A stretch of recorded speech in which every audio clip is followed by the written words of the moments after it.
طرح چاہے مدد کر سکتے ہیں. پہلا گروہ جسے آپ صدقہ زکات دے سکتے ہیں وہ فقراء ہیں.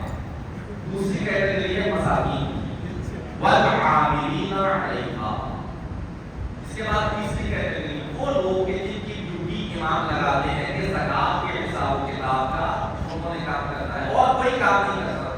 زکات دینی ہے, زکات تقسیم کرنی ہے, زکات دے کر رزق میں اخراج کرنا ہے.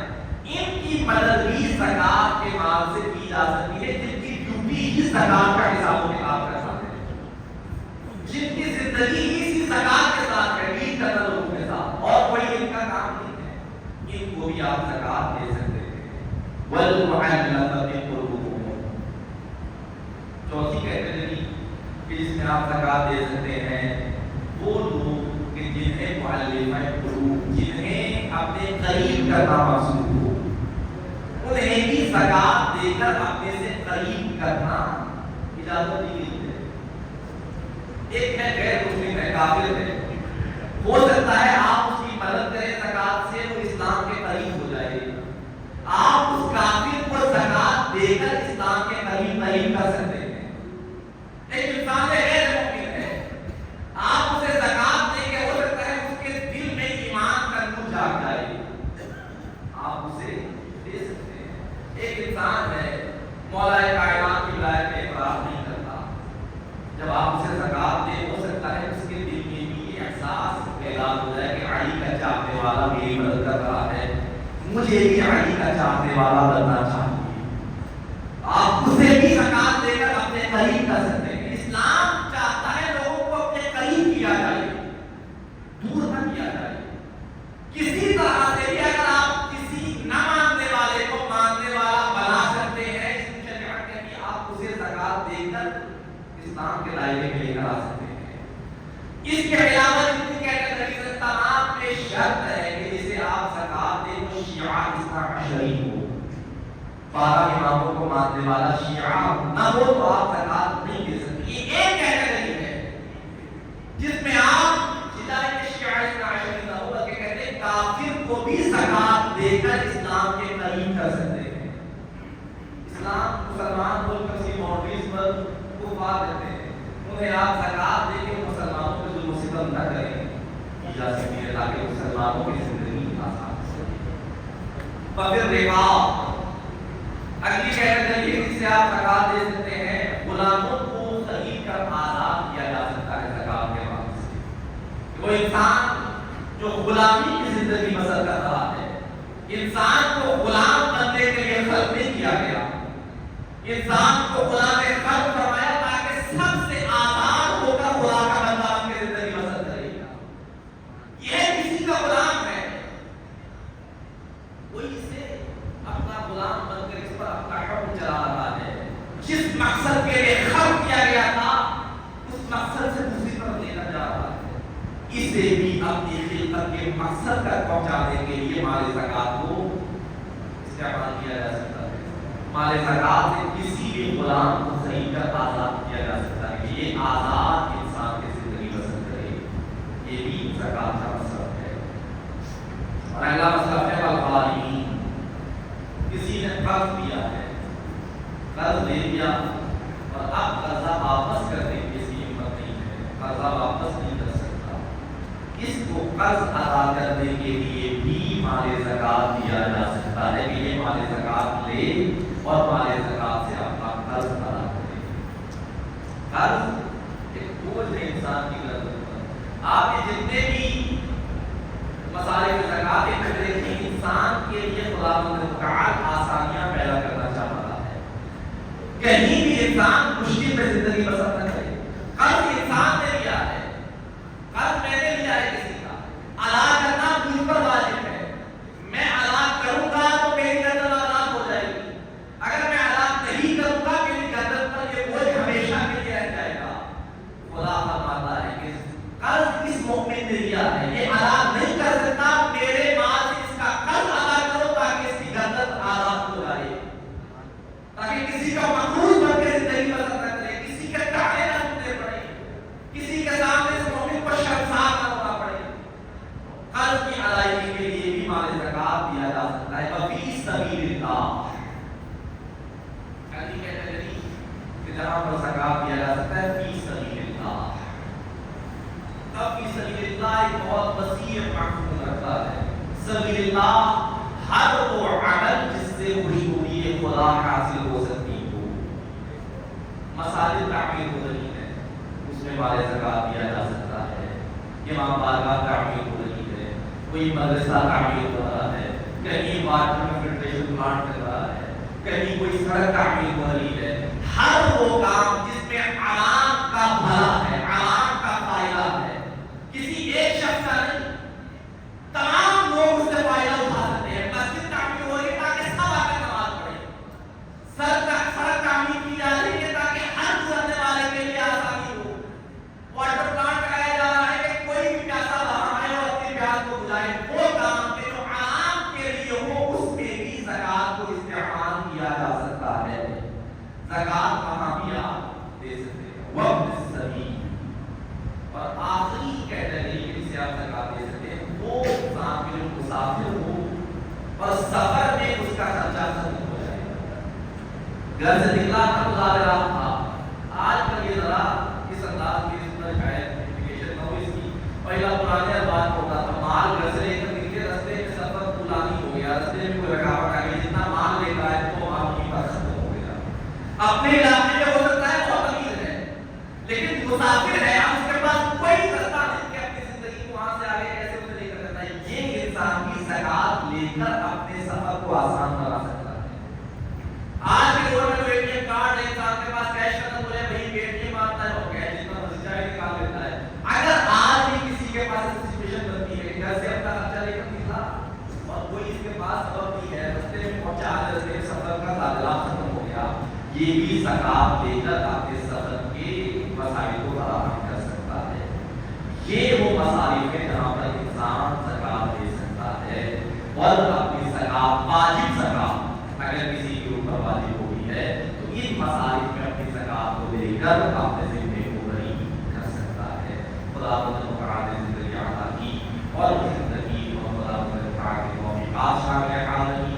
تو یہ بھی صرف ہماری گفتگو آگے چلے گی کہ جب زکات ادا کرنی ہے, زکات ادا کرتے ہوئے نیت کیا ہونی چاہیے, کس نیت سے زکات ادا کرے گا تو ادا ہو جائے گی. ایسا نہیں کہ بغیر نیت کے بھی مان دے گا تو بھی زکات ادا ہو جائے گی.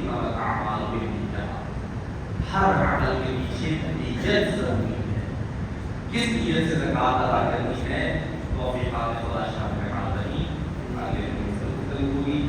آج کے وقت سے جناب فاطمہ معصومہ خود سلام اللہ علیہ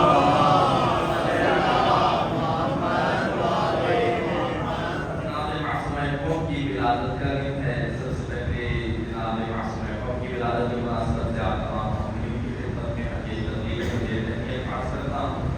اور یہ وہ بیوی ہے کہ 14 معصومین کے بعد جس کی زیارت کے بارے میں سب سے زیادہ تشریف دلائی گئی ہے وہ بیوی ہے معصومہ خود صلی اللہ علیہ وسلم. بلکہ یہاں تک ملتا ہے کہ جناب زہرا ان کی قبر کا نہیں معلوم کہاں ہے, کیسے یقین حاصل کرے کہ میں نے جناب زہرا کی زیارت کرنی ہے. ایک عالم دین ہے, کہتے ہیں دل میں طلب ہے کہ کسی طرح جناب زہرا کی قبر کی زیارت کروں. عمل کرتا ہے, دعا کرتا ہے کہ بار الہ مجھے توفیق دے دے کسی طرح جناب زہرا کی قبر کی زیارت کروں, کسی طرح مجھے وہ پتہ بتا دے کہ جناب زہرا کی قبر کہاں ہے. عالم احباب میں آتا ہے کہ شیخ زہرا کی قبر قیامت تک ظاہر نہیں کی جائے گی. ہاں اگر چاہتے ہو یقیناً ہماری جدہ کی زیارت کر لو, قم میں جا کے جناب فاطمہ معصومہ کی زیارت کرو. جو جناب فاطمہ معصومہ کی زیارت کرے گا وہ یہ یقین رکھے کہ اس نے ہماری جدہ زہرا کی زیارت کرنی ہے. جناب سیدہ طیبہ طاہرہ فاطمہ زہرا سلام اللہ علیہا بلندتر صلوات.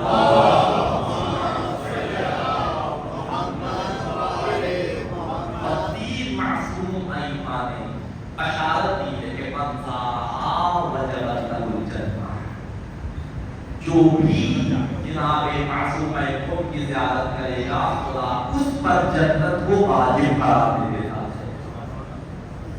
جنت میں جانے کی ضمانت ہے جناب معصوم محبوب کی زیارت. یہ بیوی ہے، ان کا مقام اللہ بہت بلند ہے. امام حبیب اللہ علیہ السلام کی خاطر ہے اور بہت سی حاجتیں جب کہیں پر پوری نہیں ہوتی جناب معصوم محبوب کے حال میں جا کر مانگی جائے تو وہ حاجتیں بھی خدا تعالیٰ پوری فرماتا ہے.